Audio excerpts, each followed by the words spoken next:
Welcome back everyone to GTA Online. Today we are doing a pretty simple and familiar video. Today we're doing a review of the new Coquette D10 based off of the Corvette C8. Now, this is a fairly new vehicle. I wanted to get this out way earlier, but things happened. I went to a place where I had no Wi-Fi and no editing software, so the first thing I want to talk about is the background footage you're seeing right now. This is footage from my race to Los Santos 500, and basically it's a race across the entirety of the map. And I'm going to talk a little bit more about that later in the video. Next thing I want to talk about is the price of this vehicle. This vehicle comes out at a hefty $1.51 million.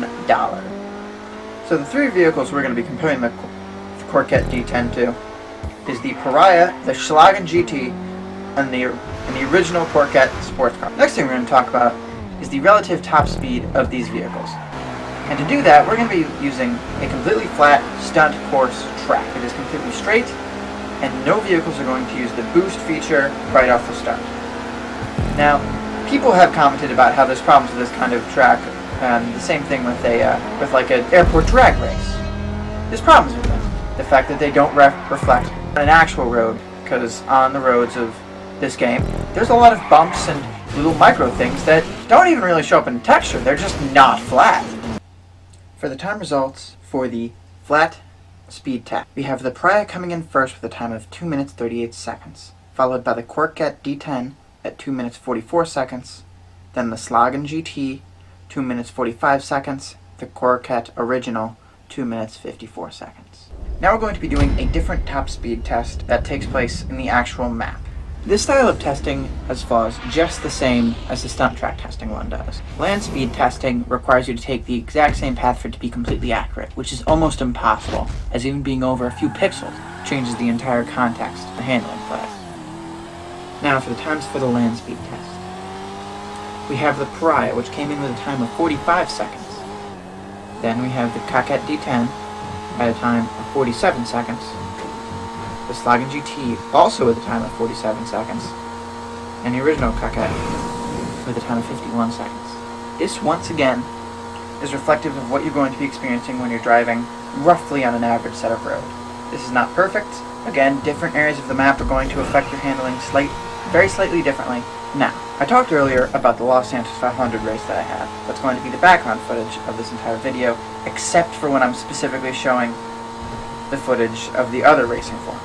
This race is very large and takes a very long time to complete, which was done on purpose to attempt to exaggerate the differences between vehicles.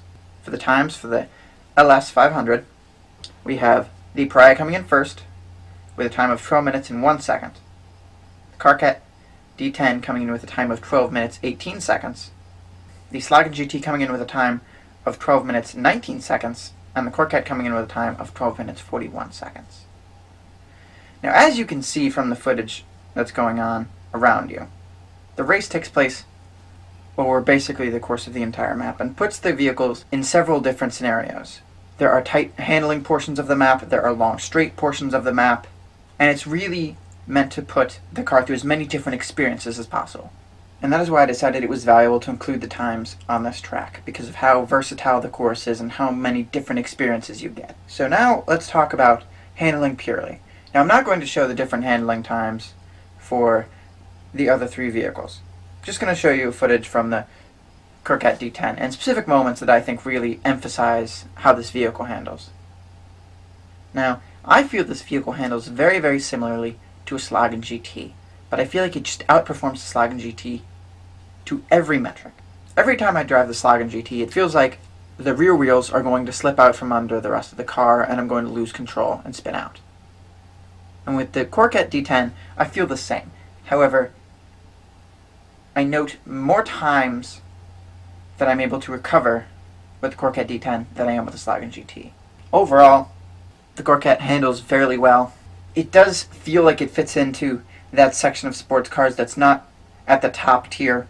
It does not feel like it fits in to the top tier with vehicles such as the Pariah, the Italia GTO, and the Neo. However, I do feel like it does fit in fairly competitively with that big chunk that forms the rest of the class. So it fits in with kind of like that B tier be an A tier kind of vehicle, then it fits competitively within that kind of segment. And I do feel like it's a worthwhile vehicle to invest into. And if you do like the Corvette C8, you're not going to be disappointed by the looks either. So whether you're someone who likes to collect sports cars, or someone who wants a decent car to drive, I think you're going to be satisfied. I do not think it's going to blow any minds, but I do think it's going to satisfy. Fuck! Why the fuck did it take 4 melatonin? Oh, gummies are the worst for melatonin.